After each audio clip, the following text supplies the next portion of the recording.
Bueno, fíjate, creo que no es que yo quiera contaros algo, sino que yo quiero que descubramos juntos. Es distinto, porque si yo vengo porque he llegado a una conclusión y quiero contaros mi conclusión, eso serviría que cogierais un libro similar y lo hiciéramos igual. A mí me gustaría que la conversación encaminara, estuviéramos todos juntos, descubriendo, viendo a la vez cómo se mueve el pensamiento y si eso de lo que estamos diciendo efectivamente está sucediendo en nuestra mente. Eso es lo que más me interesa, no lo que yo opine de las cosas, porque ¿y si mi opinión está tergiversada o es falsa o no digo falsa con mala intención, sino falsa de que yo me equivoco? Eso no sería muy sano por vuestra parte, callaros y escuchar lo que es memorizando. A mí me gustaría que cuando estamos diciendo observa el pensamiento, hicierais el ejercicio presente de mirar eso, porque eso no lo solemos hacer fuera de este ámbito. Quizá cuando tenemos un problema grave somos conscientes de que el pensamiento está dando vueltas una y otra vez. Y entonces ahí sí que podemos ser testigos de que algo me está arrebatando, me está alterando, me está enfadando. Hay muchas veces la expresión de me está envenenando este enfado, ¿no? Pues ese ejercicio de mirar es el que me gustaría que sucediera durante la charla. Sin embargo, llevas razón que para hablar juntos tenemos que partir de elementos comunes.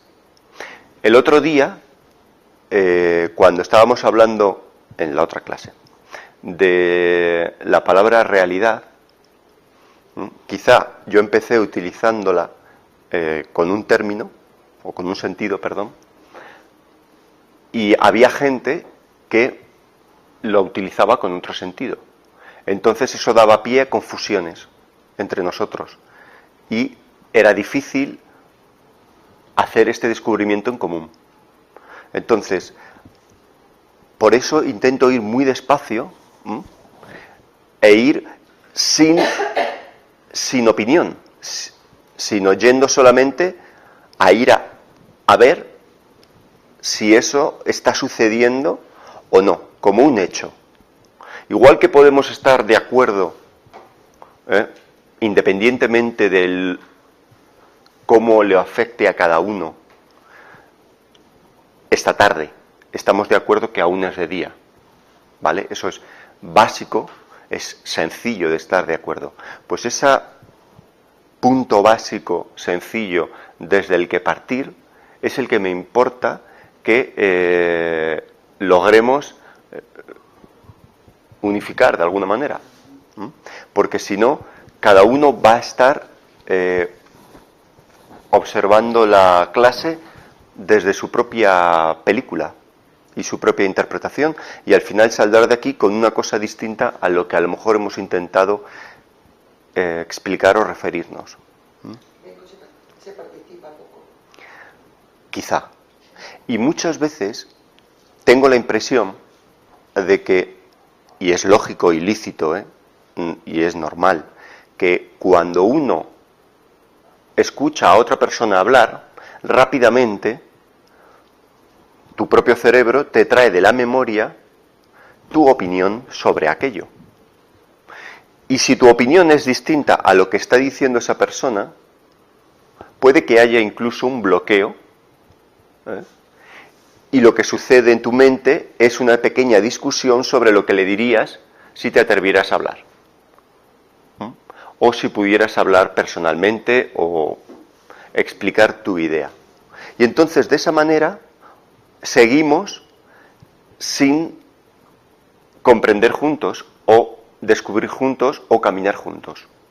No sé hacia dónde, no es cuestión de caminar, de llegar a ninguna meta, sino simplemente ver si está sucediendo en nosotros esa circunstancia a la que nos referimos cuando decimos que el pensamiento está funcionando con esta mecánica.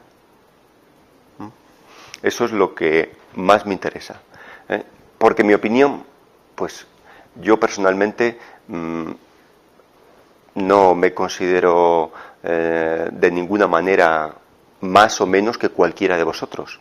Muchas veces lo hemos intentado decir y lo hemos repetido, que todos llevamos viviendo muchos años y todos tenemos derecho a decir que lo que yo comprendo de las cosas puede tener una correspondencia con lo real. Entonces, como cada uno tiene viene de su propia película, como quien dice, quizá aquí en clase es un momento adecuado para todos juntos partir de cero.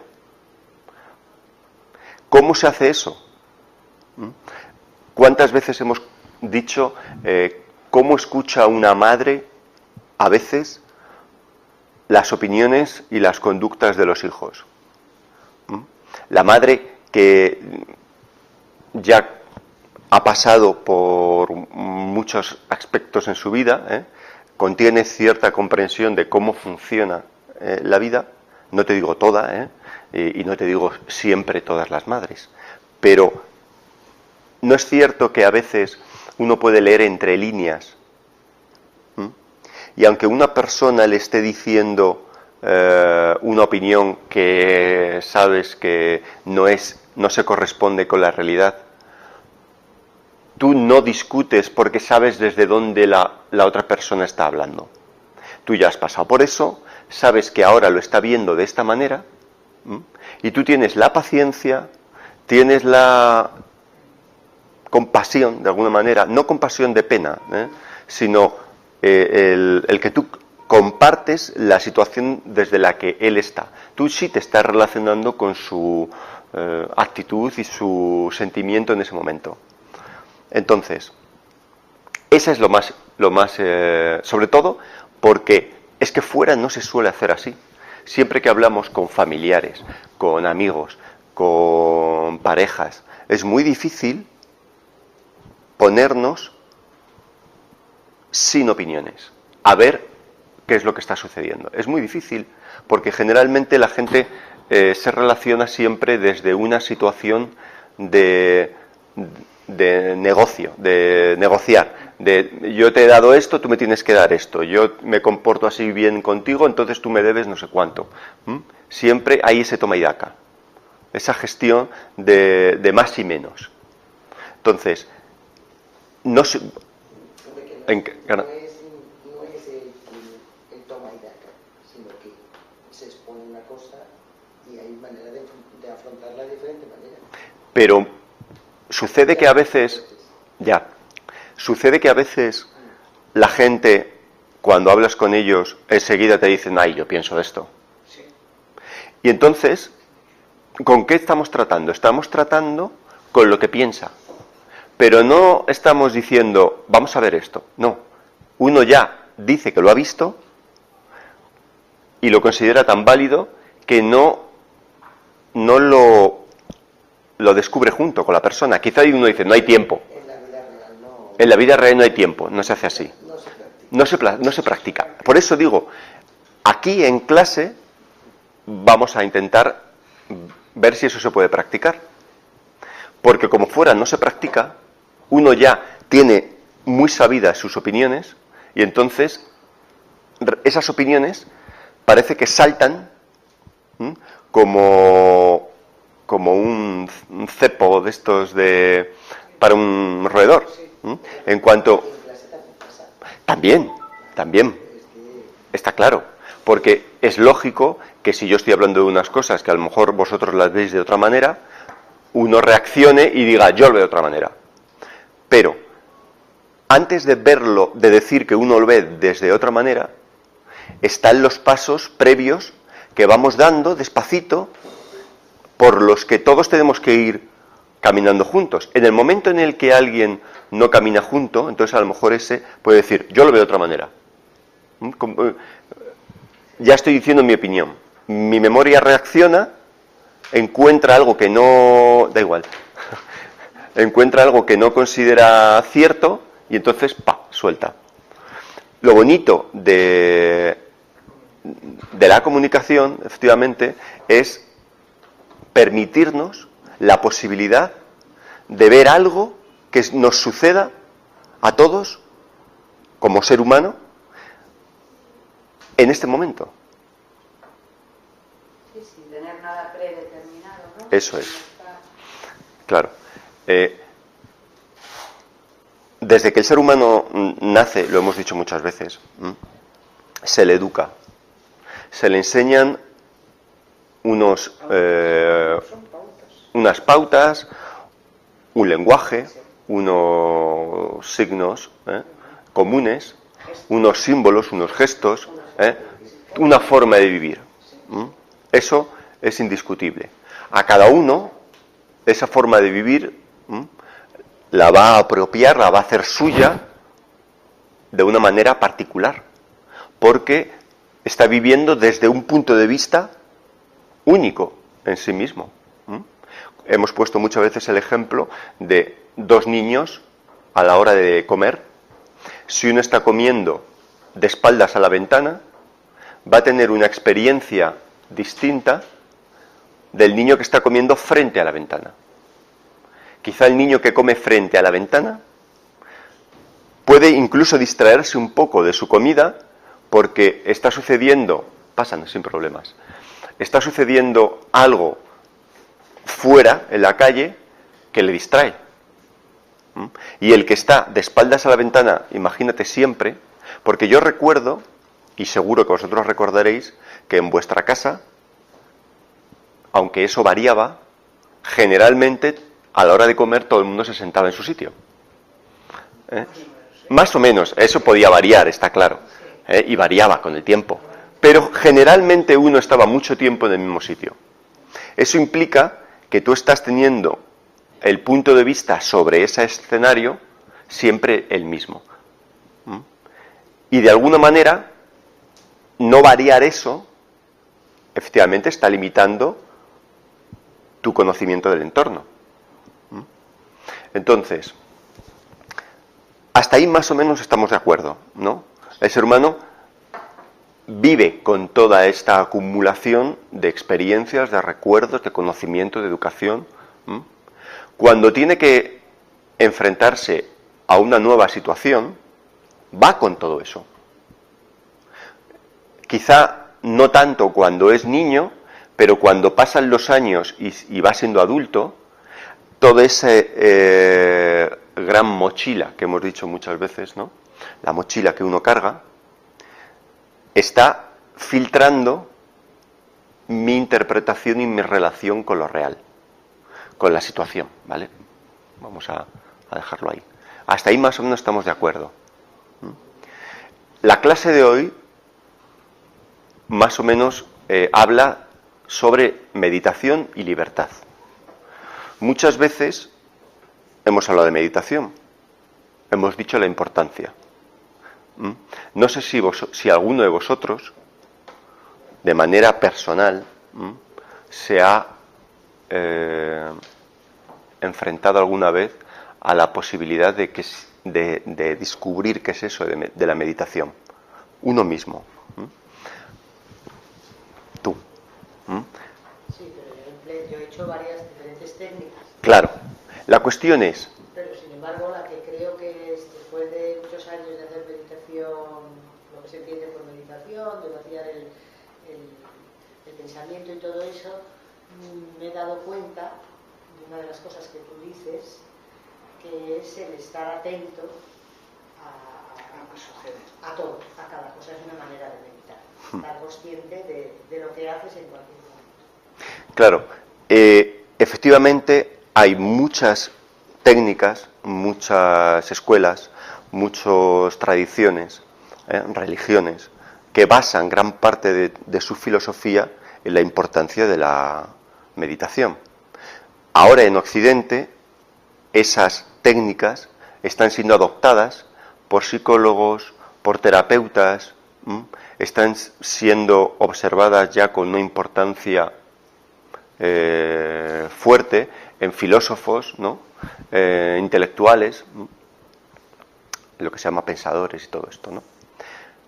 Sin embargo, quizá gran parte de todo ese contenido de técnicas, de filosofías, de tradiciones, también contiene una perversión de lo que significa meditación.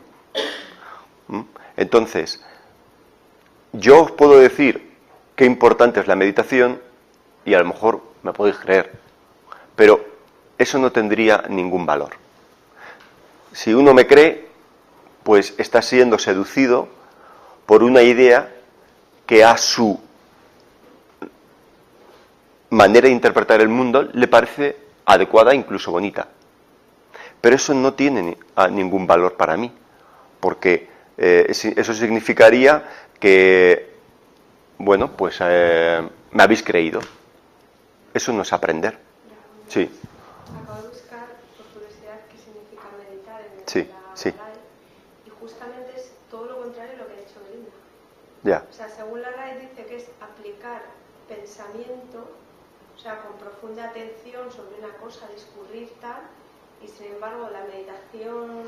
Claro, es que en Oriente... es ausencia de pensamiento. Sí, en Oriente hay una especie, o sea, el término meditación generalmente va asociado a el estado de la mente mientras, o sea, el estado de la mente cuando no hay pensamiento, cuando el pensamiento no está presente. Eso es lo que llaman ellos meditación. Y en Occidente era un poco distinto, era reflexión, era reflexionar sobre un asunto, meditarlo. Sin embargo, yo creo que, fíjate, no es ni una cosa ni otra. Y sobre todo, no es algo que pueda explicarse en ningún diccionario. Aunque los diccionarios son muy útiles para saber a qué atenernos sobre el sentido que la gente le da a las palabras. La meditación está más allá del sentido que le demos. Pero eso también puede ser una opinión mía y eso no tienen por qué creerlo. Claro, claro. Efectivamente. Pero por eso, lo que quiero que hagamos es, vamos a olvidarnos de lo que dice Oriente y vamos a olvidarnos de lo que dice Occidente. Y ver, no qué es meditación, porque a lo mejor todavía no necesitamos utilizar ni siquiera esa palabra. Es posible,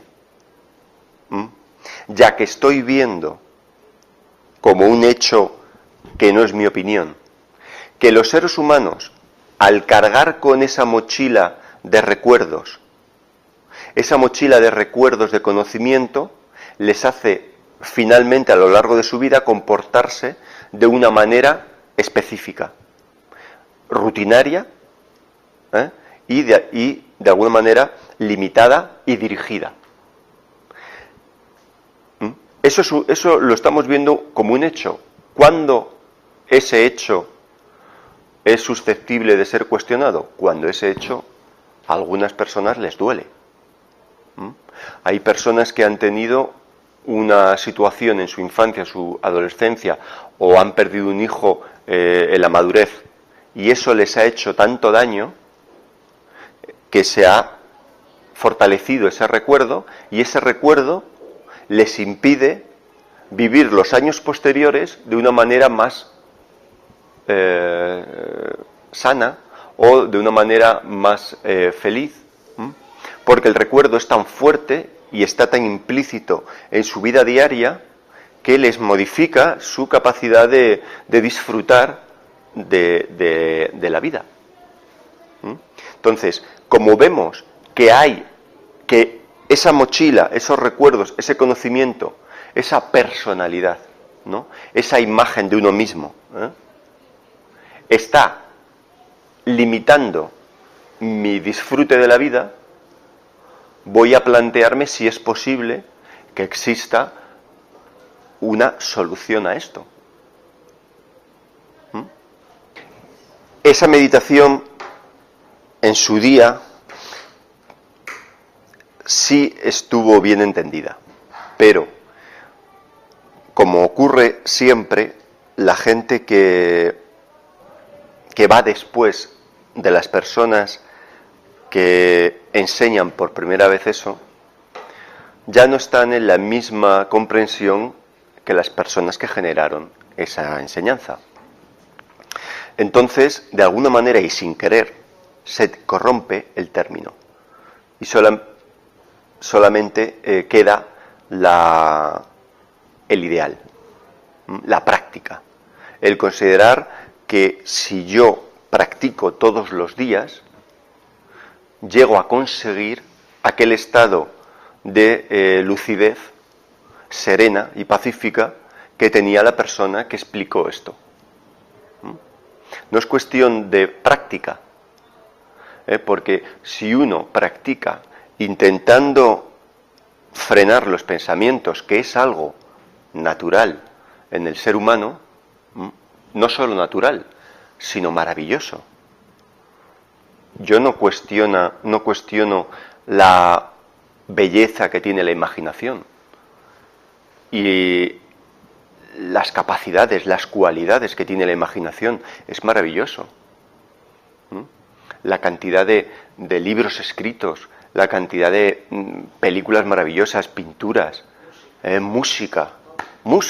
Eso es algo que diferencia al ser humano de manera espectacular, ¿no? Diferencia, no me gusta la palabra, pero caracteriza al ser humano de manera espectacular, ¿no? A la inteligencia, ¿no? Entonces, ¿qué ocurre? Que efectivamente es lógico que cuando alguien no comprende algo, pues sin querer lo tergiversa. Sin embargo, como hemos dicho que vamos a intentar descubrir si existe una solución para el ser humano, en el sentido, el ser humano puede vivir en paz con lo que venga en la vida, sin estar siempre comparándose a sí mismo con el otro, enfrentándose con el otro, teniendo miedo del mañana, teniendo culpa o nostalgia del ayer. Todo eso representa un dolor y un sufrimiento en cualquier persona. Eso es lo que se ve, y eso es lo que se ve que el ser humano viene adoleciendo durante siglos y siglos. Entonces, cuando uno se pone a preguntarse eso, enseguida le van a venir las respuestas que ha aprendido y ha leído en muchos sitios. Incluso la respuesta de ¿esto? ¿Qué significa preguntarse esto? Yo creo que esto no va para ningún sitio, y entonces me paro. O, pues sí, la meditación, hay un montón de prácticas, elige una. Pum, me paro también de aprender. En realidad no he aprendido yo, alguien me ha dicho algo y ahí se ha acabado todo. Y yo me dedico a hacer lo que esa persona me ha dicho. Entonces tampoco estoy aprendiendo nada. Mi atención, mi inteligencia no está activada, está simplemente imitando. Y no es cierto, y como un hecho, que todas las personas que practican con el amor a la práctica, el perseguir la práctica, el hacer el ideal a la práctica, el adorar la práctica. ¿No es cierto que lo único que hacen es una imitación? A ver si imitando llego a parecerme, llego a conseguir aquello. quizá es una postura, de alguna manera, lógica a primera vista, porque dices, bueno, si yo hago lo mismo que hace él y él está disfrutando de eso, pues yo voy a conseguir lo mismo, porque soy un ser humano igual, ¿no? Es lo mismo como el que va al gimnasio, ve a uno levantar pesas y dice, pues voy a levantar yo también. Y eso requiere levantarlas todos los días. Y entonces así yo lograré lo que él tiene. Ese es el comportamiento normal que todo el mundo hace. Pero resulta que cuando uno lleva así muchos años, si alguien le pregunta a una persona que lleva muchos años y es honesta, te dirá que, bueno, a lo mejor ha pulido un poco superficialmente su carácter, pero él sabe que aquello no ha cambiado, que sigue apresado por esos hábitos, apresado por ese pasado, apresado por ese deseo de futuro, ese llegar a ser, ese quiero llegar a ser, a conseguir aquello, ese veo a otras personas viviendo felices y quiero tener aquello. Entonces volvemos a sentarnos, a plantearnos nuestra vida y volvemos otra vez a no saber qué hacer. Porque llevo todos los años practicando y ¿qué hago? Entonces, hemos dicho, dejamos de un lado el conocimiento. ¿Qué significa? Dejamos de un lado la memoria. No la destruimos, sino simplemente la dejamos en su sitio. Somos conscientes de que la vida está sucediendo ahora de manera completamente nueva. Esto que estoy utilizando la palabra nueva, sé que incluso la palabra nueva puede pareceros muy vieja, porque la hemos oído muchas veces. Pero intentemos escuchar desde ese silencio antes de el decir la palabra nueva. Porque ¿desde dónde opera la inteligencia? Entonces, ¿no partimos primero del silencio y luego se habla? Porque uno no está todo el rato pensando. Hay momentos entre un pensamiento y otro. Eso es cierto. Yo miro un paisaje y después pienso sobre él. Tú piensas... Nosotros pensamos más que vosotros. A ver. Y como antes, si piensas muchas cosas, imagínate. Vale. Yo te puedo estar escuchando, puedo estar Sí, y pensar mil puedo cosas. estar haciendo. Sí, lo sé. Entonces, ¿cómo va de un pensamiento a otro si tengo 3 a la vez? Vale. Eso de poner nerviosos a los hombres. Ya. Se ponen de nervioso, pues no te siguen. Ya. Y yo creo que es más difícil la meditación porque tienes que pararlas todas las voces. Vale, vamos a intentar ponerlo... Es algo muy importante que concentras. Vamos a ponerlo desde otro punto de vista. Ella lleva razón ahí también, ha hecho una buena apreciación. Cuando algo es muy importante, hay una especie de momento en el que todo se para. ¿Vale? Efectivamente, ocurre algo, un accidente o algo y luego hay una reacción. Claro. Claro, vamos, si nos queda claro que el efecto del pensamiento constante en nuestra mente nos impide, de manera creo que muy lógica, nos impide estar atentos, verdaderamente atentos a lo que está sucediendo. Porque cuando estamos pensando, y si pensamos mucho, hay una falta de atención. Por ejemplo, eso se ve claramente cuando uno va conduciendo. Si va atento a la conversación que tiene en el móvil, el cerebro va a perder la atención sobre gran parte de lo que está percibiendo, porque está más interesado en la conversación. Y simplemente con la elaboración del pensamiento ya está implicando una cantidad de atención que se ve reducida. Entonces, uno puede llegar y ver, efectivamente, cuando el pensamiento está funcionando, mi capacidad y mi cualidad y la calidad de mi atención se ve reducida. Vale, hasta ahora ya no digo todavía no sé cuál es la solución, pero por lo menos veo que eso es así. Yo estoy hablando con alguien, o tú estás hablando con alguien, o esa persona te está contando un problema que ha tenido.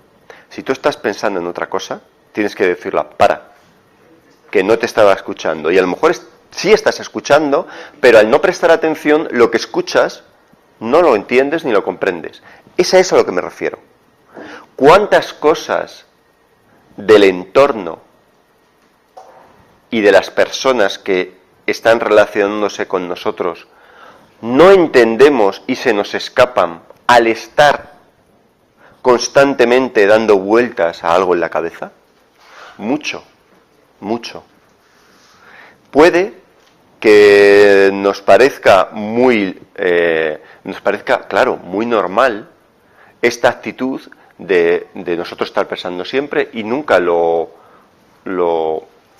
consideramos probablemente negativo pero sí podemos ver el gran efecto que eso está produciendo. Está produciendo un efecto primero, de que no existe una verdadera paz mental, de que no existe una calma y un descanso. Me duermo siempre dando vueltas a muchas cosas y en el momento en que me levanto empiezo a darle vueltas a muchas cosas. Nunca hay una calma absoluta. Entonces, y sobre todo, viendo, al ser conscientes, no te preocupes, al ser conscientes del gran problema que es traer siempre el pensamiento a cada circunstancia que vivimos, el gran problema en el sentido de lo que me incapacita para relacionarme eso de verdad. Fijaos que estoy seguro que como llevamos así viviendo tantos años, escuchar esto nos seduce muy poco. No nos dice nada.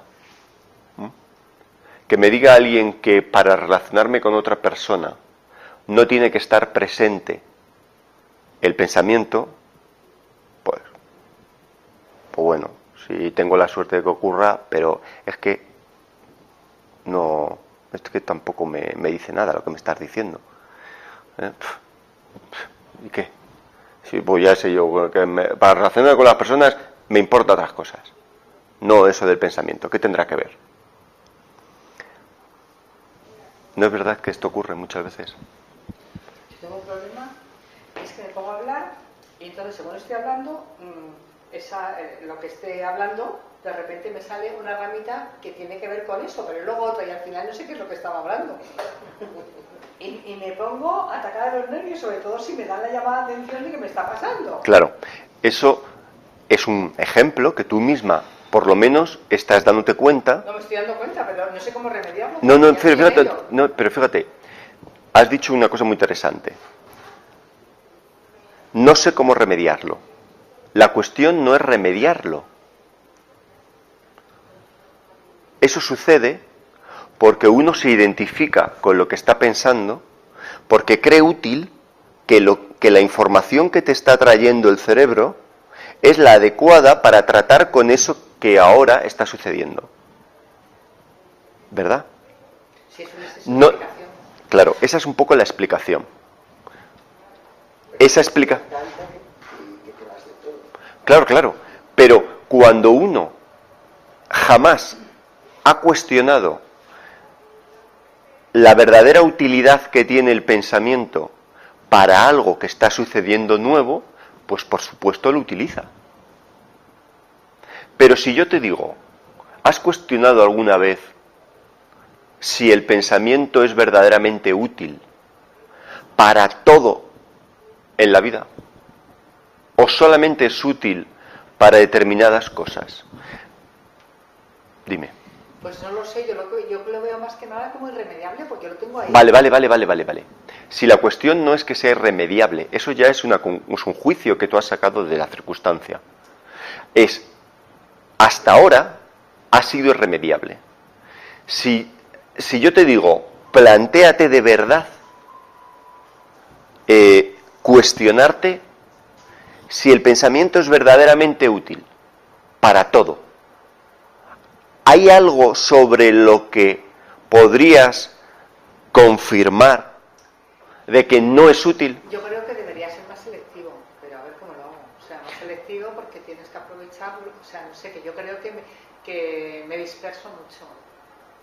Efectivamente, tú dices, el pensamiento debería concentrarse más en un punto sobre una conversación, sobre algo que está siendo requerido ahora. ¿Por qué se va? Pues no lo sé, yo creo que es una práctica que llevo haciendo toda la vida y no he sido consciente. El por qué no lo sé. Vale, ¿Por qué lo hago? vale. Cuando uno empieza a preguntarse y a cuestionarse si eso es realmente útil, ¿qué sucede? Pues que a mí me No. Si yo te digo, ahora mismo, mira, o sea, cuestiona, ¿no?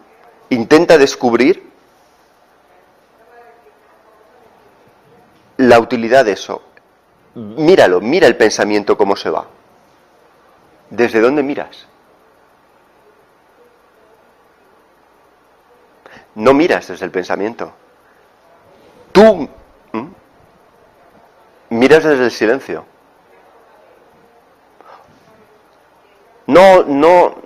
A ver, no son dos mentes, ¿eh? No quiero dividir a la mente en la que observa, una es la que observa el pensamiento y otra es el pensamiento funcionando. No, es la mente. ¿Cómo? Lo miras desde fuera. No, porque no existe eso de fuera. Desde fuera me refiero como que ya ha pasado, que no está pasando ahora. Entonces lo miras, cuando lo observas, como no es... La observación de la que digo, la observación que intento explicar, es la que no hace un juicio de lo que estás pensando. Simplemente mira. En ese momento, el pensamiento está sucediendo. Es lo único que me sirve, ¿verdad? Lo único que puedo testificar. Estoy pensando. Pero si yo me cuestiono la validez del pensamiento, el propio pensamiento se para al cuestionarlo. ¿Lo veis en vosotros? Vale. Es que es importante... ¿Pero cómo lo cuestionas? No, tú... A veces el pensamiento a mí, yo tengo miedo al pensamiento. Claro, porque el pensamiento te trae cosas que no quieres ver. O se puede... Claro. Entonces te da miedo el pensamiento. Me da mucho respeto. Pero fíjate... O sea, el pensamiento a mí me da mucho respeto. Pero el pensamiento... Pasa, mujer, no pasa nada. Ya no te preocupes. Ya lo oyendo. Sí. Sí, pero... Piensas lo que tú quieres pensar. No está sencillo. No está sencillo. No está sencillo. Ya quisiéramos. ¿Cómo coqueteas con el pensamiento si que llegue A seducirte, a arrastrarte. Eso, a seducirte. Vale. Perfecto. No, pero fíjate, es que si yo quisiera no prestarle atención, o sea, que no me afecte, ¿eh? Que no me afecte, que te está afectando. Claro, por eso. Entonces, es como una pescadilla que se muerde la cola, no sabemos salir de ahí. ¿Cómo puedo hacer ¿Qué puedo hacer con el pensamiento para que no me afecte? Vamos a ver, el pensamiento Eso... es poderoso, pero tienes que saberlo utilizar. Es una herramienta que la tienes que saber utilizar bien, utilizada. Es cómo se utiliza bien esa herramienta. ¿Qué le digo? Digo que no es que el pensamiento, ella utiliza el pensamiento. El pensamiento lo utiliza a ti. Ella. Vale. Y tú le tienes que Cuando observas el pensamiento, pienso esto. cuando te viene un pensamiento, si lo observas, Pero es la realidad. automáticamente dominas al pensamiento. Sí, Si un pensamiento... No, la fantasía. más que dominarlo... pero es la fantasía. Ya, vamos a ver. Entonces, hay cosas que se están... que no estamos mirando, que vamos muy rápido, por lo que veo, para ir despacio, para ir todavía más despacio. Sobre todo porque hay una cosa que no sé si os dais cuenta que estamos diciendo y no es verdaderamente cierto, no es un hecho. Estamos diciendo, yo observo el pensamiento. El yo solo lo podemos testificar mientras el pensamiento está sucediendo. No es el yo pensamiento. Cuando tú dices de ti, cuando tú piensas de ti, o sea, cuando alguien te pregunta quién eres o algo, una circunstancia que se está dando, cuando tú piensas de ti, no es solo pensamiento que son imágenes y tal, que lo podemos decir, si tú piensas de ti es solo pensamiento, vale. El yo no es solo pensamiento. Cuando la mente está callada, el yo está presente.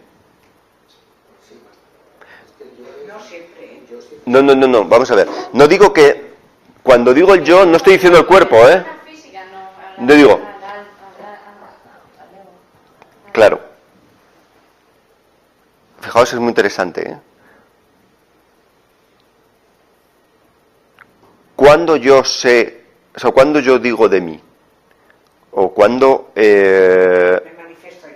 Efectivamente, gracias. ¿Cuándo se manifiesta el yo? Siempre a través de un pensamiento. Si alguien te dice quién eres, tu cerebro te trae una frase o una imagen. Hay una sensación de estar vivo, pero esa no es la que tú argumentas. Tú argumentas siempre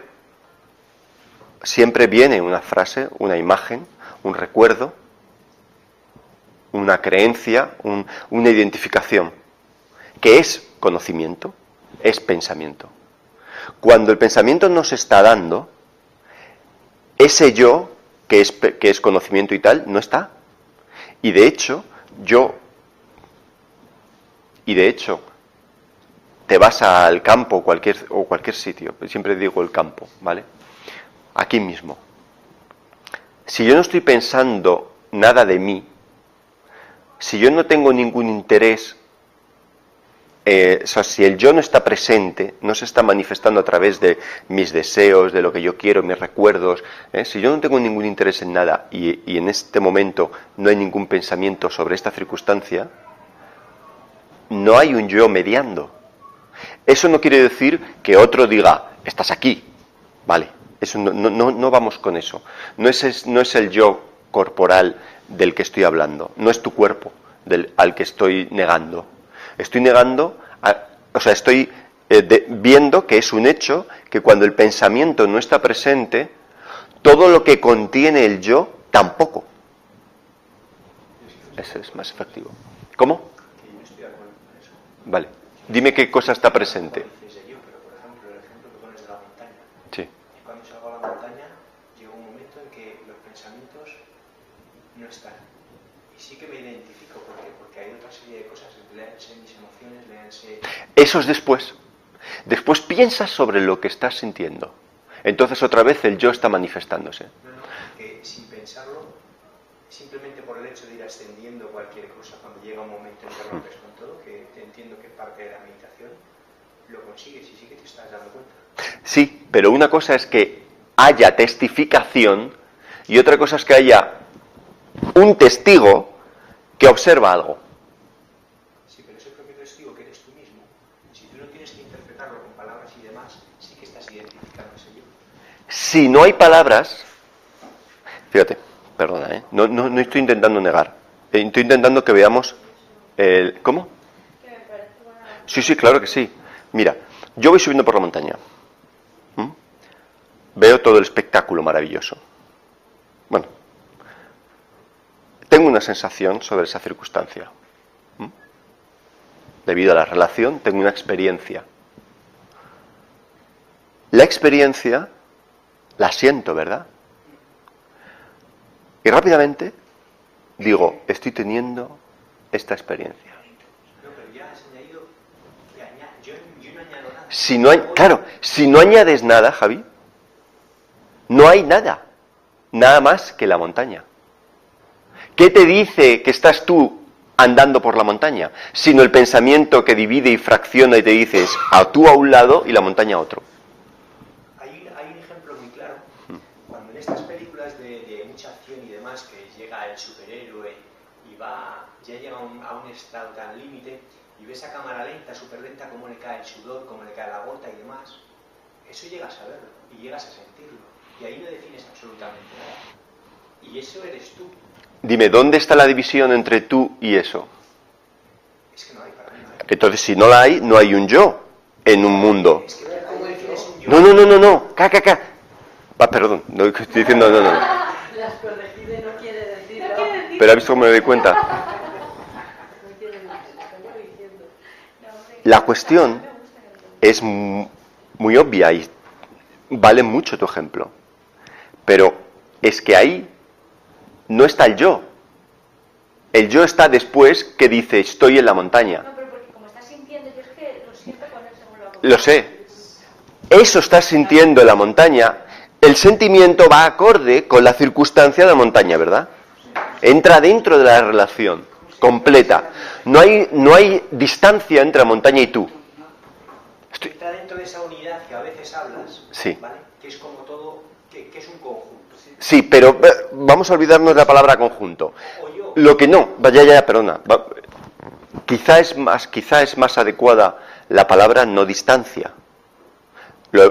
Uno no se siente a distancia del entorno, ¿verdad?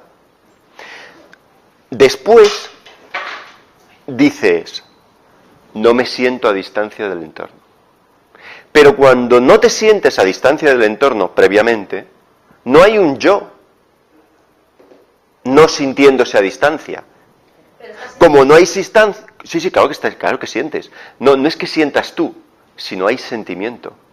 Hay percepción de un sentimiento. Después, rápidamente, el yo dice, mira lo que estoy sintiendo. Y entonces ya se ha distanciado, ya se ha dividido. Yo estoy con él en que es que estás sintiendo. Sí, estoy con él también. Entiéndeme, yo estoy con él. Lo que quiero es que él vea que cuando eso está sintiéndose, no hay una distancia. Y cuando no hay una distancia, no hay un yo que esté separado del mundo. Por eso digo que no hay... Efectivamente. Para mí eso forma parte del yo. Claro, esa es la creencia. Claro, si tú crees que eso es el yo, entonces me da igual la palabra que utilices, me da igual la palabra que utilices al denominador de aquello. Puedes llamarle yo o puedes llamarle mundo. Hay una comprensión muy certera, que es yo soy el mundo. Ahí no estoy dividido en el mundo, ni el yo está a un lado y el mundo está a otro. La frase, su sentido es que el mundo y yo somos la misma cosa. O, bueno, más que la misma cosa, que no es eso, es no estamos a distancia. O sea, yo soy el mundo y el mundo soy yo.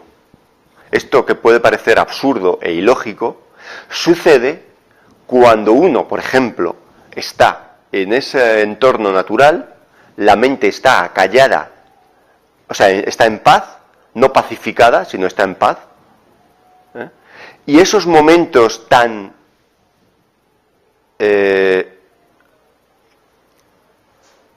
fantásticos, ¿no? de sentimiento de unidad, lo malo es que va después la mente y dice, estoy teniendo esto. Y ahí es cuando vuelve a salirse. Y además, fijaos, estaros atentos en una situación similar y os daréis cuenta cómo, pero ahí habrá que estar muy atento, cómo un poco de, hay como un bajón pequeño de tensión eléctrica, que es la derivación hacia la idea. Tú estás atento ahí y el pensamiento deriva parte de su carga eléctrica, parte de la vitalidad del cuerpo a construir la frase yo estoy aquí sintiendo esto. O nombrándolo. Se nota. Y lo que pasa es que a veces hay que prestar mucha atención. Pero se puede prestar esa atención y ver claramente cómo se está desviando aquello. No es que lo único que hace eso es que vuelve otra vez la mente a interrumpir y a mediar con lo que estoy sintiendo. Incluso, como ha sentido eso tan maravilloso, muy distinto a lo que viene sintiendo en otras ocasiones de su vida, esa plenitud que siente, la guarda, la protege y la atesora. Y entonces vuelve otra vez a corromperla. Porque luego vuelve a recordar esas sensaciones. Y esas sensaciones recordadas no son en absoluto aquello que sucedió. Y entonces lo empieza a confundir. La cuestión, efectivamente, hay una presenciación o testificación. Hay una observación que está teniendo lugar. Pero no hay un yo que observa, o sea, no hay un observador y algo observado, ¿verdad? Hay una comunión con la montaña. Bueno, pues esa comunión, cuando esa comunión está teniendo lugar, no hay un yo. Y ahí, todas las afectaciones del pasado y todas las afectaciones de los deseos futuros no tienen lugar. Con lo cual, esa mecanicidad constante que había, de sufrimiento y de insatisfacción diaria, ahí termina, aunque sea por unos momentos, ¿verdad? Esos son los momentos, por eso uno los después los compara y dice, oye, ahí estoy teniendo ahora. Eso es lo que te saca, que es que estás diciendo, hostia, estoy teniendo una sensación maravillosa. ¿Vale? Pues esa sensación maravillosa está disponible en cualquier momento cuando el pensamiento no está dirigiendo tu vida. La puedes tener aquí, da igual que esté en la montaña. Lo bueno de la montaña es que es tan impactante, que te absorbe. Pero yo eso he dicho la montaña, eso Ya. hablamos más veces, no por lo de hecho la montaña, antes de tenerlo aquí. A mí aquí en el funcionamiento y en la rutina diaria me es muy complicado porque hay un montón de estímulos que te están bombardeando constantemente y eres receptivo a ellos. Es decir, simplemente el hecho de levantarte por la mañana con un reloj, en vez de a la hora que tu cuerpo se desperece, que probablemente a las 6:30 en cualquier sitio se despierta también.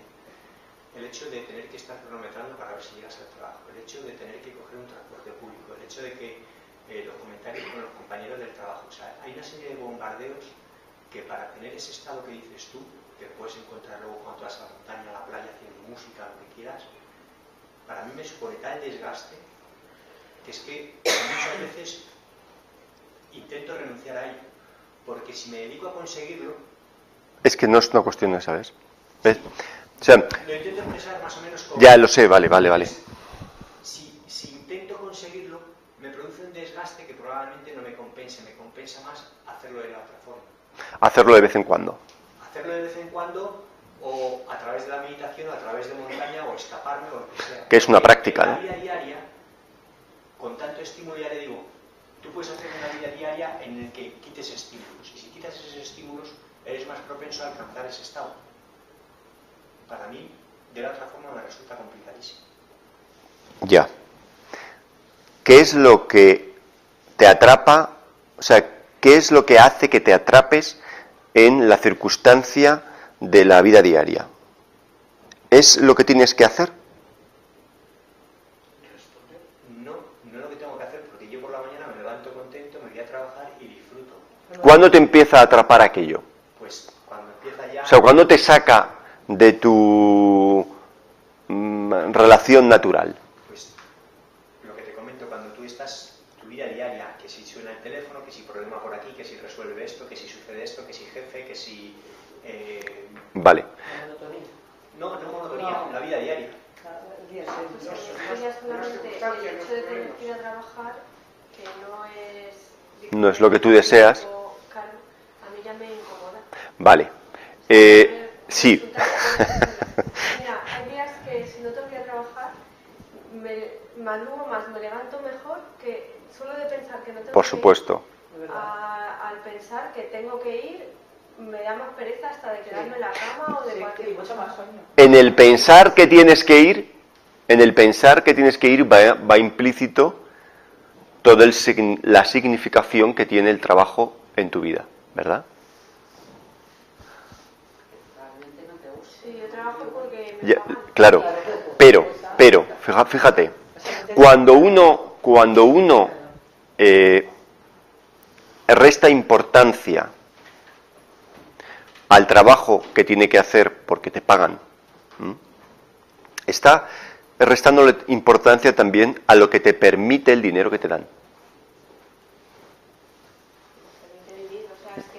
No es que te permite vivir, te permite comprar. Claro.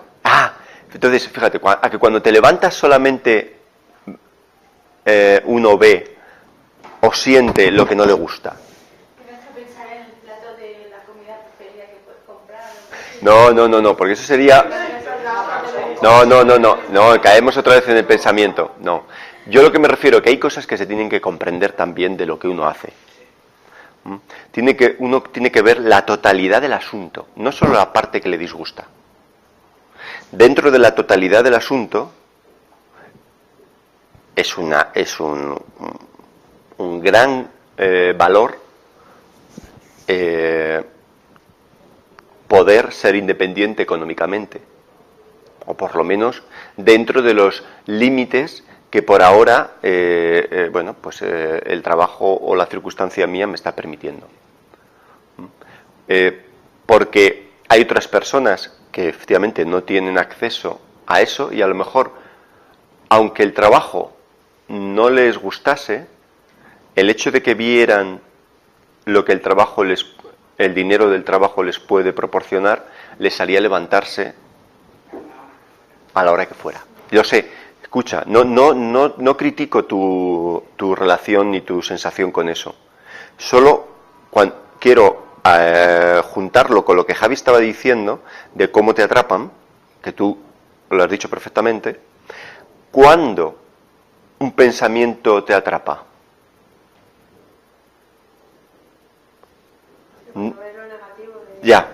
Vamos. No es porque creemos que lo que me está diciendo el pensamiento en ese momento es algo útil o cierto, porque si es inútil e incierto, no le haces caso y emocionalmente no te importa. Si tú has soñado, Javi, los dos, que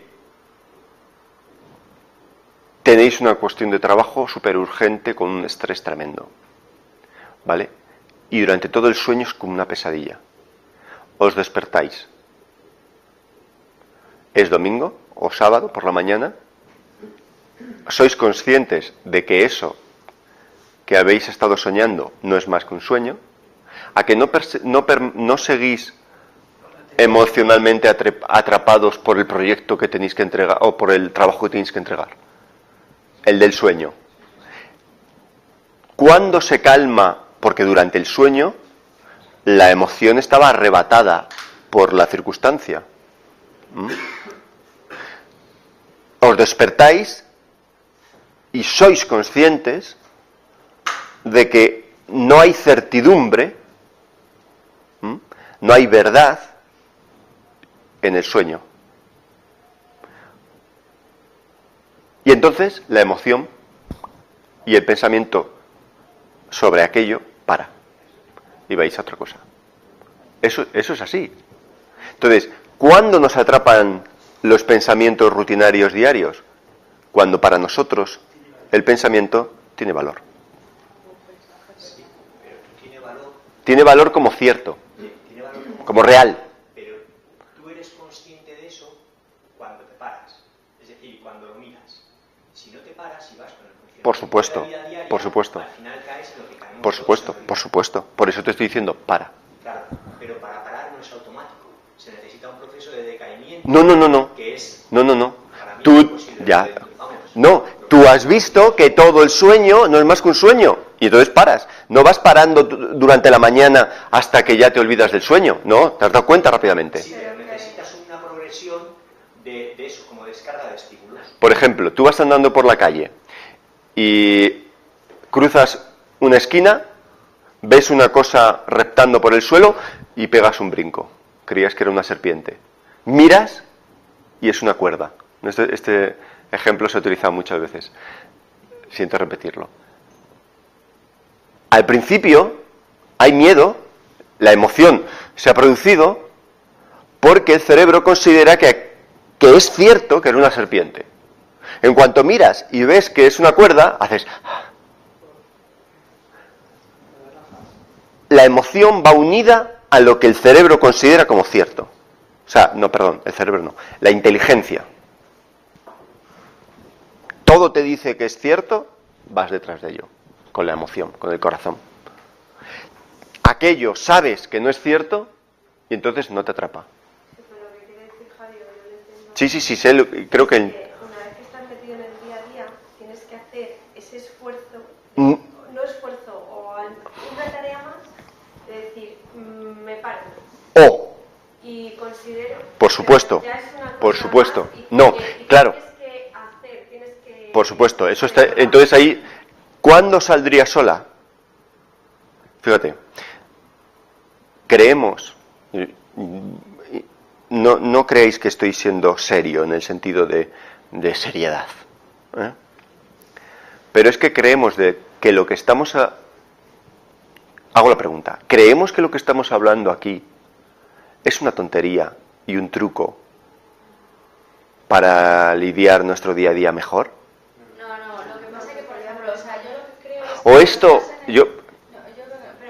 Pero yo lo considero que es importante. No pienso eso, pero lo que pasa es que cuando estás con tantas cosas, que la exigencia o la realidad es que eso cuando te dicen que es tan urgente, es como algo que tienes como si fuera de vida o muerte, que no lo es, pero te pones en esa urgencia. Es eso. Y esa es la realidad. ¿Qué es más urgente?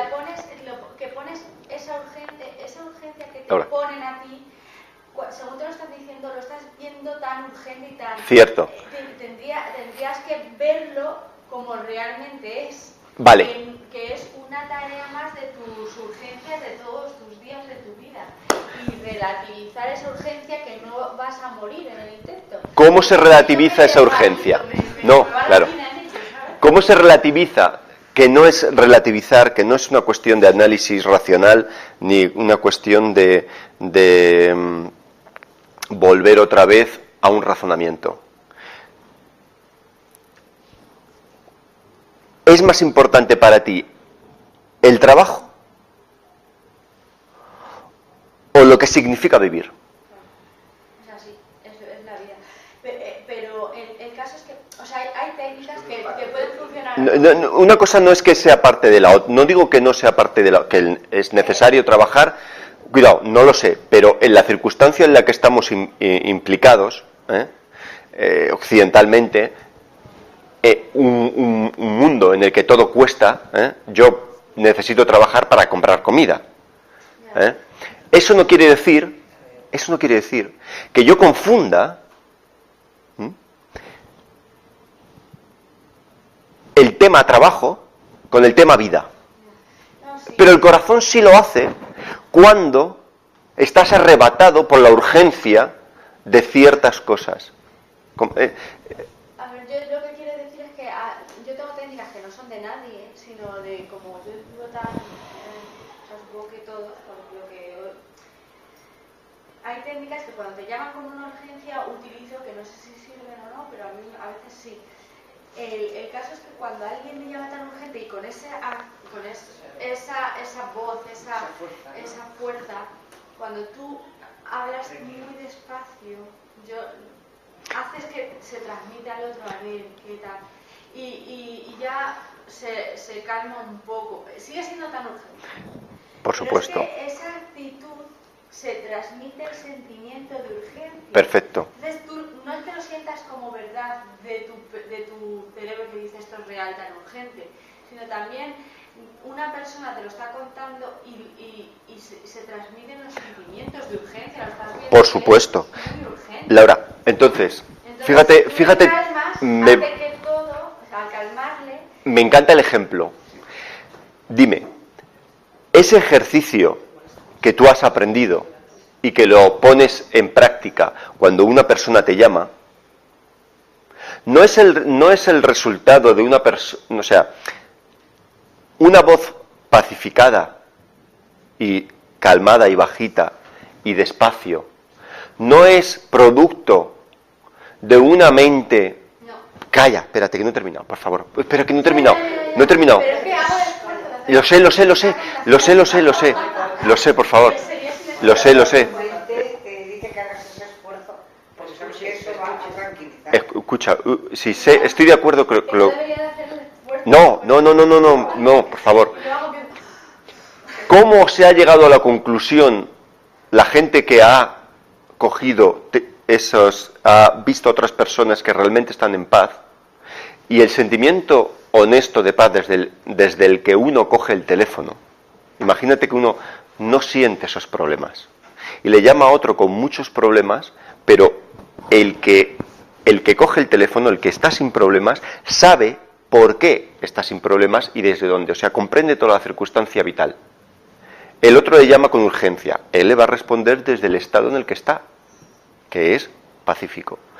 Después han venido unas personas, han visto cómo habla el que está en paz y han adoptado esa forma de hablar como práctica.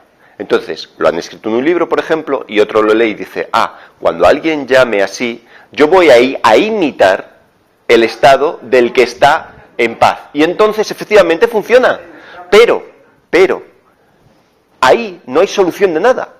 La solución, tú puedes a lo mejor solucionar, efectivamente, cuando alguien llama alterado, o te encuentras a alguien por la calle, o hay una discusión. No, es que yo utilizo esta técnica mía, que me funciona. Lo sé. Yo sé que habrá técnicas que digan lo mismo. Pero es posible no necesitar la utilización de la técnica y comportarse uno ya desde la paz. No, porque te afecta. Te afecta siempre y cuando haya una especie de seducción de que aquello que te está comentando esa persona es verdaderamente cierto.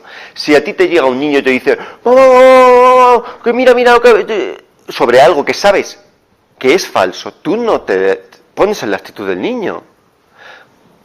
Volvemos otra vez al ejemplo que hemos puesto muchas veces de los Reyes Magos, que es muy, muy sencillo. Un niño llega muy nervioso diciéndote que van a venir los reyes, vamos a acostarnos ya, que no vaya a ser que vengan y yo me quede sin regalos y tal. El padre en ese momento no se pone nervioso como el niño. Una cosa es, se puede contagiar de la pasión.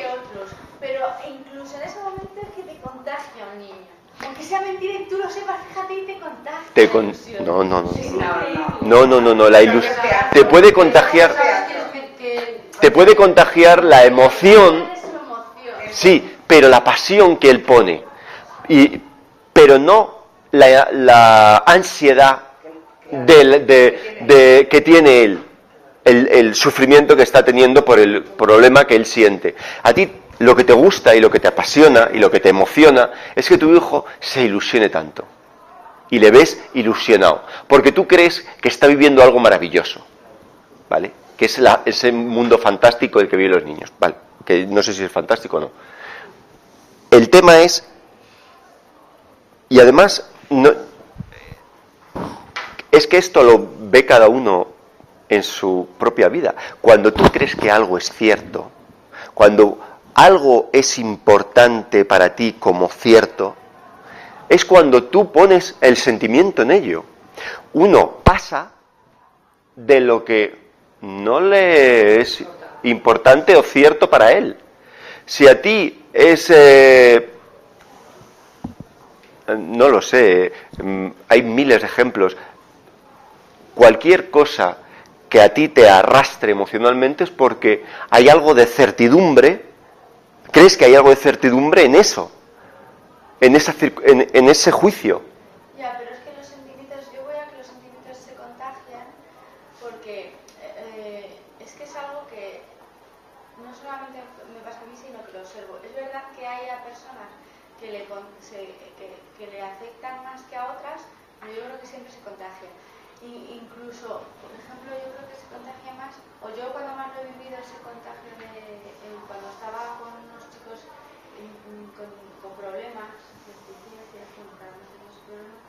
y se contagiaban, o sea, unos a otros de felicidad y de tristeza, que ese día lloraban todos o que estaban todos muy felices. Ahí lo vi en su máxima expresión. Pero que los sentimientos se contagian, bueno, es verdad que también hay personas que influyen más que otras, o que transmiten esos sentimientos más que otras. O sea, yo por ejemplo contagio mucho, no solamente me contagian, sino también contagio mucho, porque lo percibo, que también contagio mucho y acepto que no quiero, porque si un día estoy bien, pues va todo el mundo bien, pero si un día estoy mal, va a estar todo el mundo amargado, pues no quiero, ¿no? Contagio mucho y otras personas que tienen menos expresión y contagian menos, pero que se contagian, es que yo lo vivo todo. Estoy de acuerdo contigo, la pasión se contagia, las emociones se contagian, pero es que vamos a lo mismo. Si tú tienes una emoción de un trauma pasado, que está saliendo casi todos los días, eso mismo también te atrapa. El hábito, el verlo en otra persona. Uno está, no sé, uno ha perdido a un familiar muy querido. Pasan los años y se olvida un poco. Ve una circunstancia de una persona que está en una situación similar y a lo mejor se atrapa otra vez por la emoción que está sintiendo esa persona. O lo ve en la tele, o alguien le habla de ello, o simplemente lo recuerda. Por supuesto que las emociones se atrapan. Pero tú imagínate, vas de vacaciones a Argentina. Y una de las cosas que te apetece ver porque eres futbolera, pues te vas a ver un partido de allí. Allí vas a un estadio donde los dos equipos, ves la hinchada de cada uno y están... Tu equipo es el de aquí de España. Y allí, pues no sientes que perteneces o sea, no te identificas con ninguno de los dos equipos. Tú puedes asistir al partido, ver claramente cómo ambos se están emocionando, y tú a lo mejor te emocionas de un gol bonito o tal, pero ¿cuándo te emocionas como uno de los bandos? Cuando hay una identificación con ellos, con el que sea. Te puedes emocionar puedes sentir una emoción de la circunstancia, espectáculo que se está viviendo allí. Pero ¿cuándo te implicas en uno en otro? cuando tú te identificas con uno o con otro, cuando tú haces tu seña de identidad uno u otro, o simplemente, pero eso sucede muy rápido, ¿eh? Y puede ser, tú eliges uno antes de entrar porque te quedas más simpático o menos simpático, entonces llevas con ellos, y entonces ya te arrebata toda la masa. Por supuesto que, y además es que, menos mal que sucede eso, que el ser humano es capaz de compartir las emociones. Pero, ¿y si una persona tiene un miedo tremendo a salir a la calle? Porque cree que le van a matar unos terroristas. Que has dicho tú antes del avión.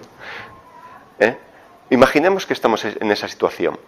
Y entonces tú llegas a hablar con esa persona que lleva 2 meses sin salir de casa y está con un miedo terrible.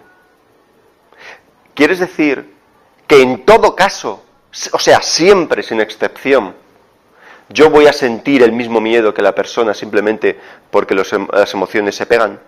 O sea, no, ¿verdad? Y además, la situación más inteligente ante aquella persona es prestar atención a lo falso, o sea, comprender la falsedad en la que él está inmerso, para poder ayudarle. Tú, si te sientes igual con miedo y te arrebata el miedo, no puedes. Lo que hacéis los dos es maxificar todavía la situación. Entonces, de alguna manera, la inteligencia tiene que estar comprendiendo todas las circunstancias. No significa dejar de ser humano y no sentir y ser pasivo, no. Significa ser coherente con lo que está sucediendo. Si efectivamente hay unos terroristas fuera y tal, tú vas a necesitar de una reacción, de una fuerza que te dé lo que tengas que hacer, ¿entiendes? Pero hay que ser... lo que pasa es que en nuestra vida nos hemos olvidado de tratar con esto. Y entonces hemos creído que nuestra personalidad es de tal o cual manera. Unos decimos que nuestra personalidad es esta, porque vemos el hábito y las reacciones que tenemos a lo largo de nuestra vida y consideramos que es que somos así y solo podemos ser así. Y yo puedo hacer lo que sea, puedo practicar muchas cosas, pero voy a estar dentro de esos límites. Claro, es que esa consideración, esa creencia sobre uno mismo, está impidiendo la posibilidad de cuestionarlo. Y no solo eso, la posibilidad de cuestionar si hay alguien dentro de mí, o sea, un yo, separado del mundo o separado o propio. Cuando uno empieza a mirar de lo que consta, es como una cebolla que yo voy quitando capas, un recuerdo, otro recuerdo, otro recuerdo, otro recuerdo. Claro, si yo veo toda la circunstancia moviéndose, voy a decir, efectivamente, yo soy, yo estoy presente, yo... Pero no lo confundamos el hecho normal y natural de estar despierto y decir, oye, yo estoy aquí, yo no estoy negándome. Lo que niego es mi identificación con esas creencias, con esa imagen, con esos juicios de quién soy, eso es lo que veo, que no puedo ser eso porque esto se está desarrollando ahora de manera nueva.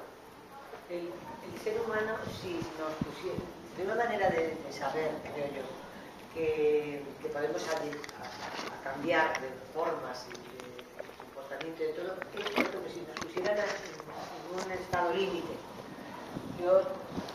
no sabes cómo vas a reaccionar. A lo mejor dices, es que a mí si me pasa esto, yo reaccionaría así. No lo sabes.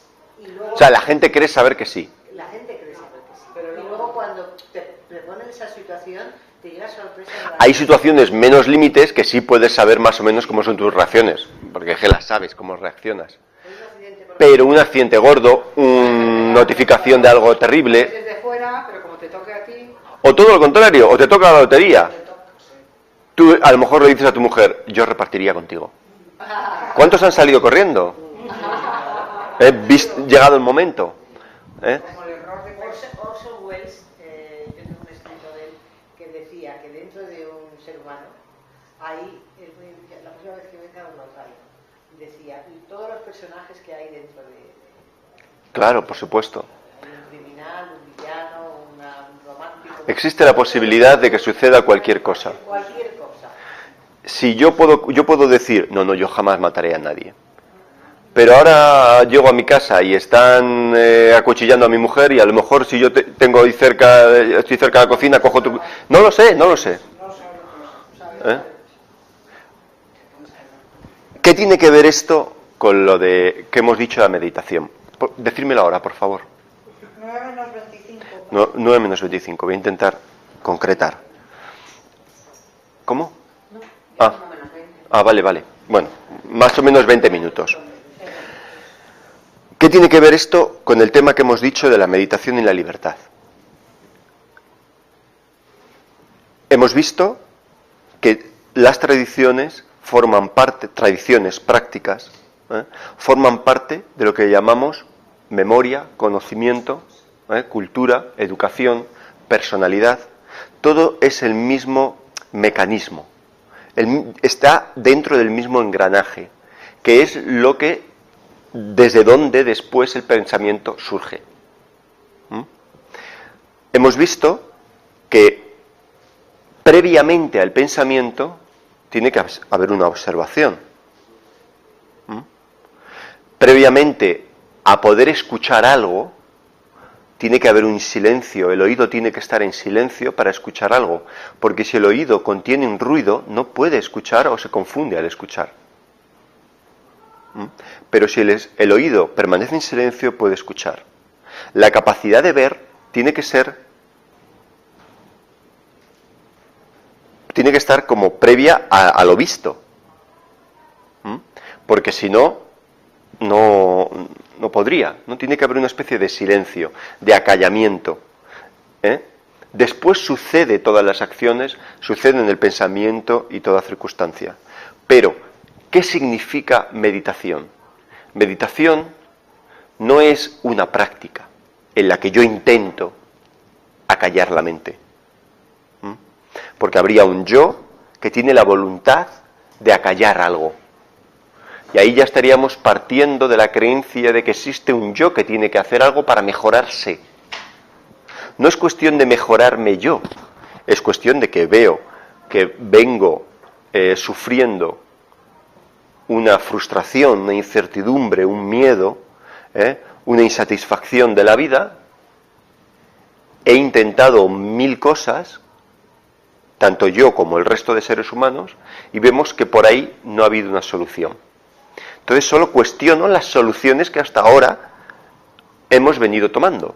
Y al cuestionarlas no es tratar de encontrar otra solución, sino cuestionar la herramienta que me ha traído todas estas soluciones, que es el pensamiento. Entonces, con ese cuestionamiento, con esa prestar atención a ver si hay algo, si es posible encontrar o descubrir algo distinto del pensamiento, veo que es claramente distinto del pensamiento el silencio que le precede.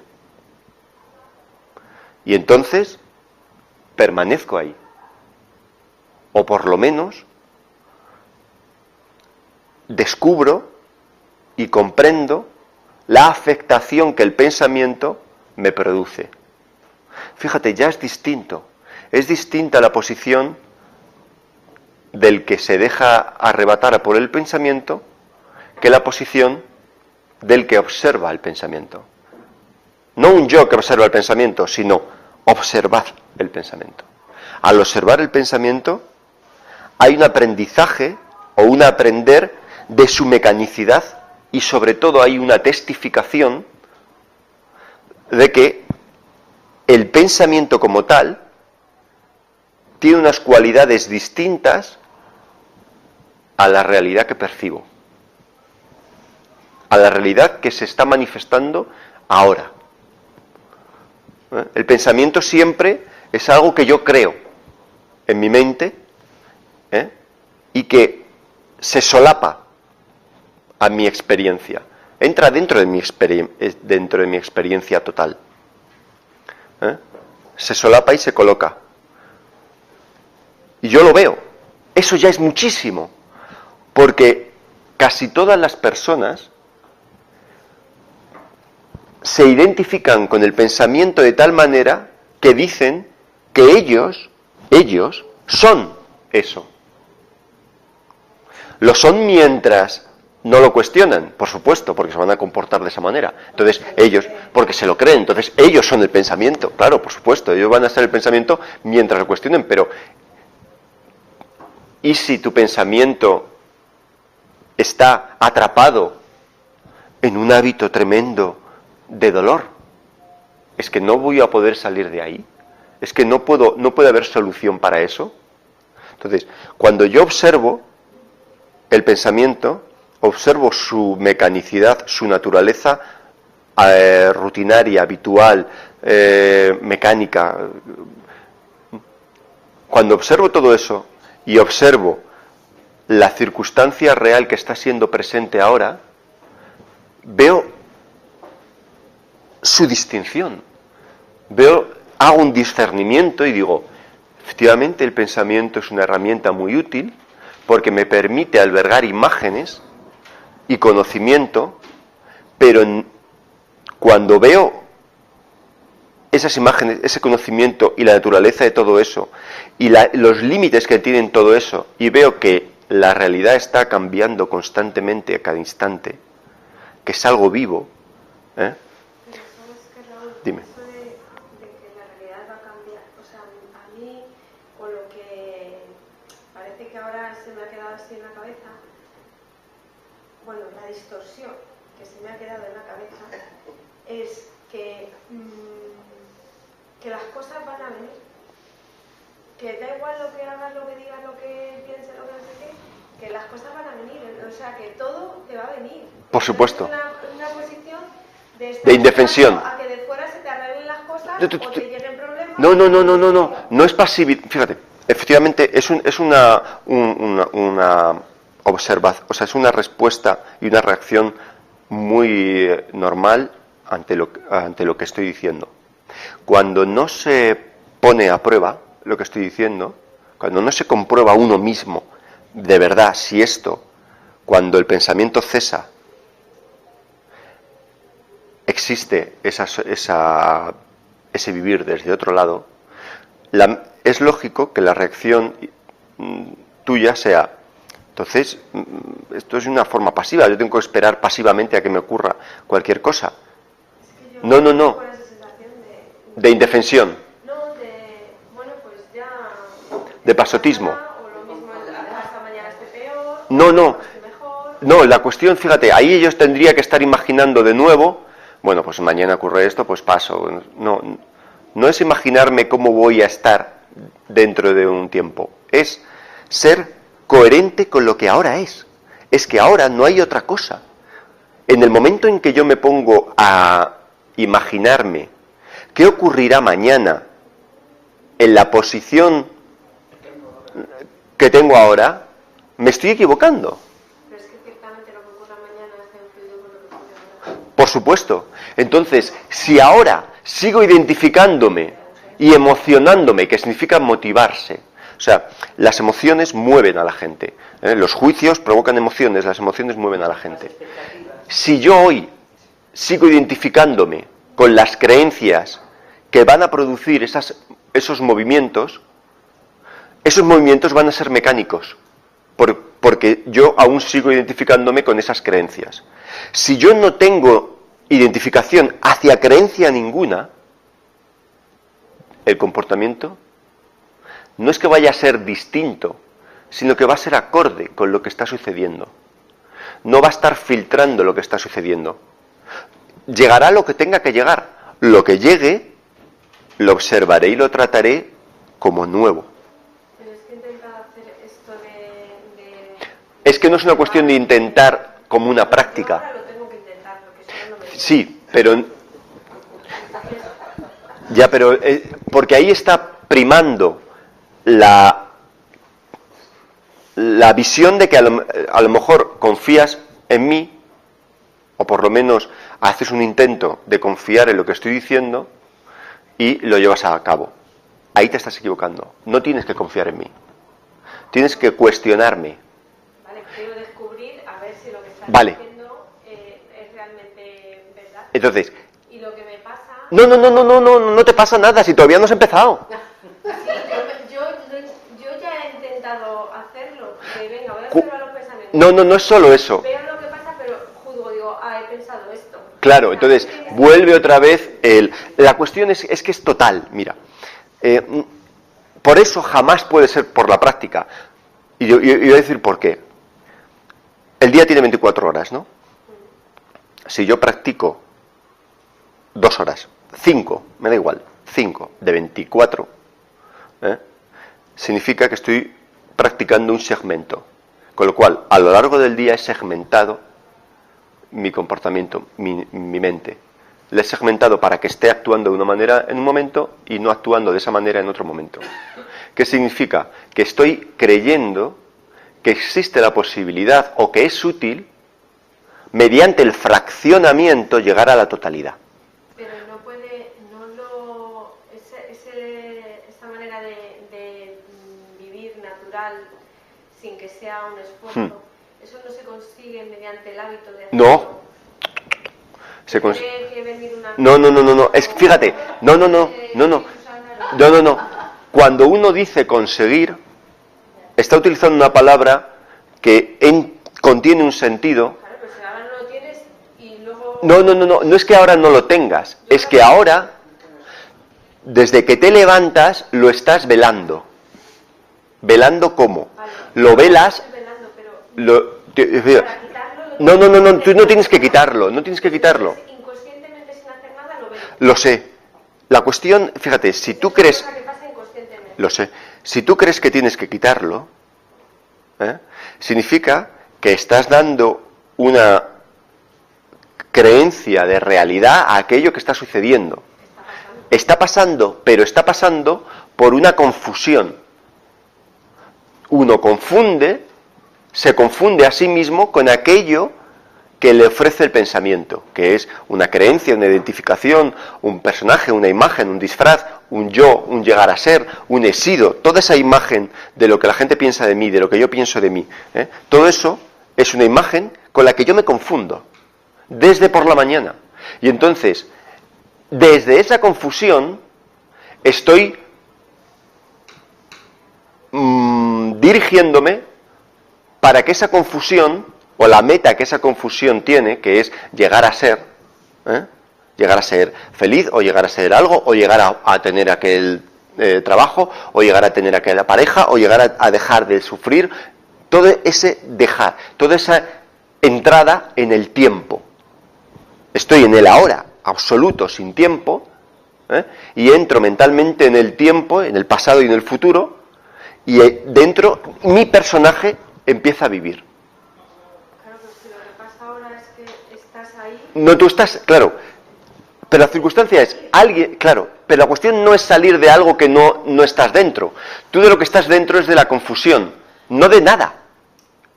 Nada más que de la confusión. Y la confusión solo se puede solucionar observando la circunstancia. No tratando con la confusión, porque la confusión misma, o sea, al tratar con la confusión, es dar credibilidad a la confusión. La cuestión es, observo el pensamiento. Observo la circunstancia completa del pensamiento. ¿Qué me dice el pensamiento? El pensamiento me dice de mí. Yo observo lo que me dice de mí el pensamiento y veo que nada de eso que me dice, en verdad, puedo ser. Porque aquello es una imagen de. Aquello es una síntesis de. Aquello es una limitación, una palabra, un recuerdo. Y esto se está dando aquí. ¿Y para qué? Para salir de esa confusión. Vale. Es que en realidad... Lo sé. Yo me siento que estoy en la confusión. No. Y tengo que salir de la confusión. Claro. O sea, tengo que hacer algo. Claro, pero aún sigue hay una sensación de yo tengo que salir de la confusión. Vale. Sí. Entonces, normalmente la mente lo que hace es, rápido, busca una solución. Y entonces la mente trae una imaginación de una posible solución, vuelta otra vez a la confusión, que es al salirse del momento de ahora. ¿Por qué no puede ser ahora? ¿Ves cómo uno siempre cree que tiene que hacer algo para que la confusión termine? O sea, para llegar a la terminación de la confusión. Llegar a. O sea, desde aquí, desde A hasta B. Ese es el error. Pero para romper ese hábito que está comentando ella, sí que es cierto que tú te tienes que poner algo primero. Sí, tú tienes que coger y decir, presta atención, pero presta atención absoluta. No durante un momento, en un día particular, los sábados por la mañana o todos los días antes de dormir. No esa circunstancia, porque esa circunstancia, esa práctica, es un momento puntual, y un momento puntual. O sea, el yo hacer la motivación de ahora y no después, es quitarle al resto de día, al resto de relaciones y cotidianidades, la importancia.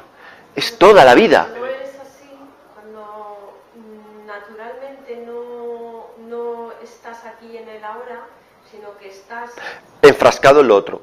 Por eso, cuando alguien te dice, alguien o lees o algo ha sucedido en tu vida que puede proporcionar una opción distinta a la que ya venimos haciendo, a lo mejor la intento. E intentarla no es solamente estar un rato observando los pensamientos, es cuestionármelo todo de mi vida. Todo. Toda la cultura, cuestionar todo el conocimiento que he adquirido. 24 horas al día a ese estado. O sea, La- puedes forzar y hacerlo un minuto, un tiempo, un Claro. intervalo. Sí. Pero el resto del tiempo Tienes que hacer otras cosas. Vale, entonces como no tenemos tiempo en nuestra vida para tratar con todo ese conocimiento, hay una gran opción, que es al meditar, en la meditación, observo el pensamiento. El pensamiento es la herramienta, y la herramienta contiene todo eso, todo ese conocimiento, todas esas identificaciones, toda esa rutina, la contiene toda. ¿Por qué? Porque solamente siento eso, esa urgencia, esa impaciencia, cuando el pensamiento está presente. Lo que quiero decir es, si yo veo que solamente sufro cuando el pensamiento está presente, da igual por los tipos de sufrimientos que enuncie el pensamiento. En sí mismo, el sufrimiento solo está en el pensamiento. Solo lo origina el pensamiento. Cuando el pensamiento no está, no hay sufrimiento. Yo puedo... Mi padre se murió hace 10 años. Si yo me pongo a imaginar y a recordar a mi padre, el sufrimiento puede venir. Pero cuando no hay imagen de mi padre, cuando no hay recuerdo, cuando no hay nada absoluto referente a aquello, cuando el pensamiento no está presente trayendo aquello, el sufrimiento no está. Claro, pero para llegar al estado ese de que no te venga Por ejemplo, yo observo la realidad. Al observar la realidad, veo que no se sucede en otro momento que no sea ahora. Y entonces digo, entonces, los recuerdos que yo tengo, que vienen como del pasado, si la realidad solo está viva ahora y sucediendo ahora, ¿para qué traigo yo aquello? ¿Es que me creo que aquel pensamiento, aquella imagen de mi padre contiene verdaderamente a lo que mi padre fue? No. Veo que solamente es lo que yo he guardado de mi padre. Una imagen de mi padre que no es mi padre. Con lo cual, cuando yo lloro por mi padre, en realidad no lloro por mi padre, estoy llorando por la imagen que yo he guardado de él. Con lo cual, estoy llorando por una tontería, que es mi imagen. Llora por la persona, no llores por la imagen de la persona. Nunca vas a poder llorar ya por la persona. Pues entonces, ¿para qué lloras? ¿Para qué lloro yo por quién no voy a ser?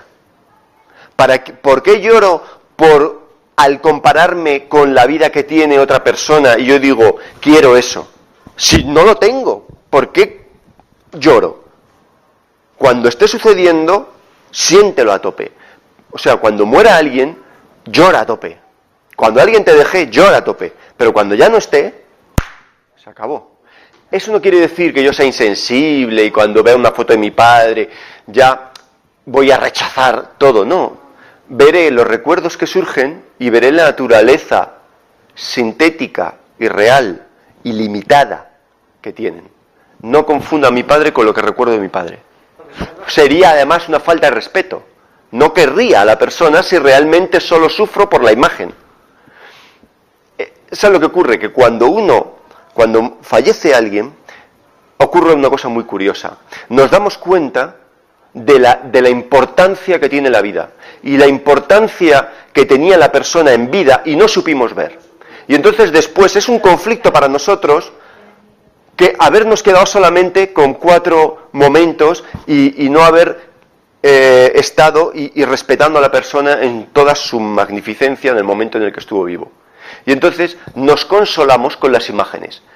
Pero la emotividad nos arrebata y sufrimos cuando consideramos que la imagen es sustituto de lo real. Y no lo es.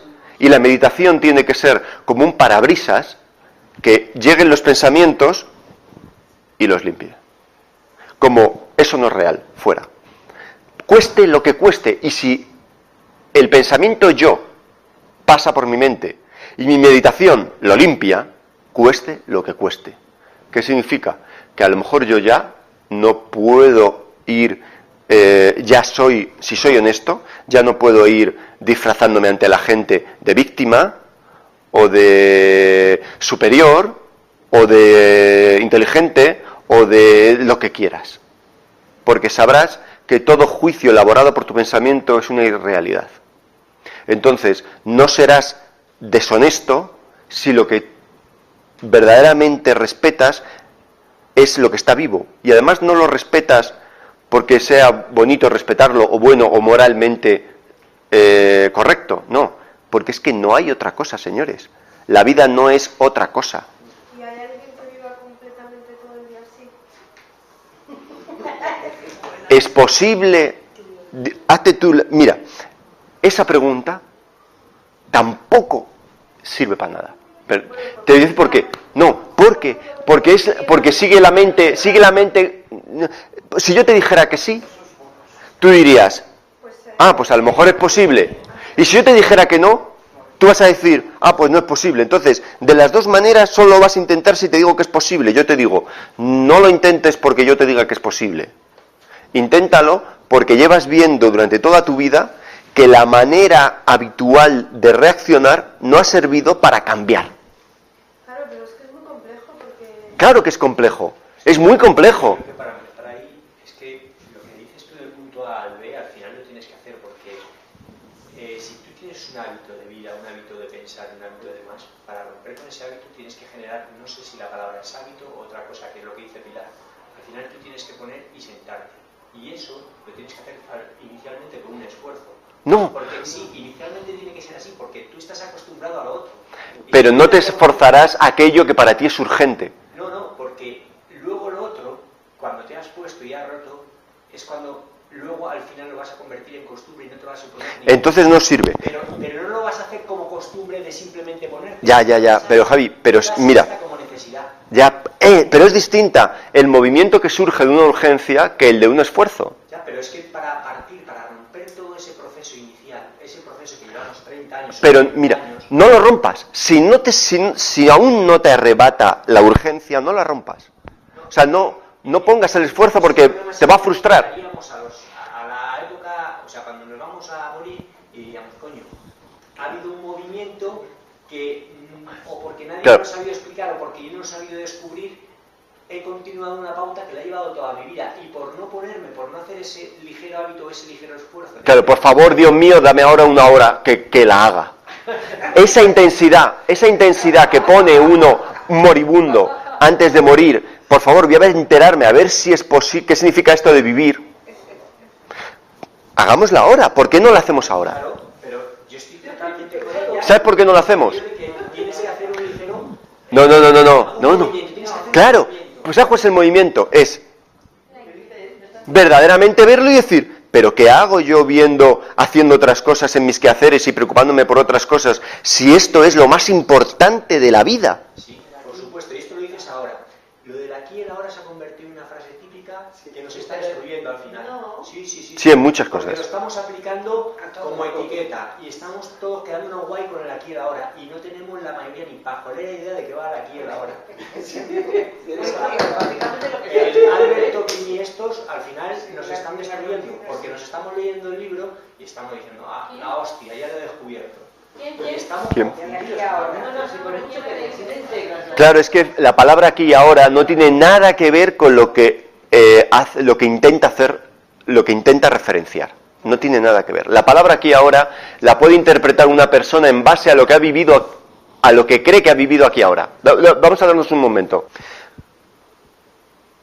La vida que vive uno o que siente uno que vive es una vida que le parece a uno mismo una especie de película en la que uno está inmerso y él es el protagonista. Es como una especie de novela que tiene un inicio, un desarrollo y una especie de meta o final. Así todos nos sentimos vivir en nuestra vida y así consideramos a los demás dentro de su propia novela. De hecho, cada uno dice mi propia vida. Sin embargo, son muchísimos los ejemplos todos los días de que a la gente, o sea, en que a la gente esa novela se le corta. Las palabras, las páginas que ya creía tener escritas en un futuro, de su futuro, se ven cortadas, se ven terminadas o un punto y final de repente. Y entonces el sentido de la novela pierde certidumbre. La gente empieza a decir, uy, ¿qué es esto de la vida? Que ha ocurrido esto y me ha descolocado toda mi idea. Es que este maravilloso universo, mundo, este maravilloso cuerpo, esta inteligencia, está solamente al servicio de esta mísera novela. Es que yo, a lo largo, me he dejado hechizar por no sé quién, para considerar lo más importante en mi vida, mis intereses personales, que son los intereses de ese personaje protagonista, de esa novela que te han vendido, o es que el levantarse por la mañana y abrir los ojos y experimentar esta circunstancia no es algo tan grandioso como para estar muchísimo más atento a la belleza de eso que a lo que yo quiero, a lo que el yo quiere. Porque cuando tú empiezas a prestar atención a lo que significa estar vivo, empiezas a darte cuenta que las motivaciones y los caprichos personales de lo que uno quiere conseguir en la vida dejan de tener sentido, dejan de valer y empieza a valer lo que realmente vale. Y entonces la medida de las cosas ya no se ajusta y se enjuicia dependiendo de cómo te afectan, sino son lo que son, ni más ni menos. No son como te afecta a ti. Hoy hace esta temperatura y no es bueno para ti o malo para ti dependiendo del juicio que tú le pongas. Es absurdo. Uno empieza a comprender ya que el tener un juez interno que está siempre valorando qué cosa es buena, mala, tal, no sé cuántos, no le lleva a ningún sitio, no me lleva a comprender la vida, ni me lleva a disfrutar de lo que significa vivir, ni entender, ni comprender a los demás, ni sobre todo saber si existe esto que llaman amor. El amor no tiene nada que ver con el conocimiento, no tiene nada que ver con ninguna práctica, ninguna teoría, es la observación de la realidad sin emitir ningún juicio. Cuando eso sucede, para mí es completamente cierto que el pensamiento no es lo real, cuando es cierto profundamente, es una certidumbre total, cuando no hay incertidumbre, entonces aquello que mueve todo esto sucede. Y en su suceder quema lo irreal, que es el sufrimiento. Lo destruye, lo termina. Bueno, vamos a hacer lo que podamos. Seguiremos. Sé que es complicado, pero sé que es complicado.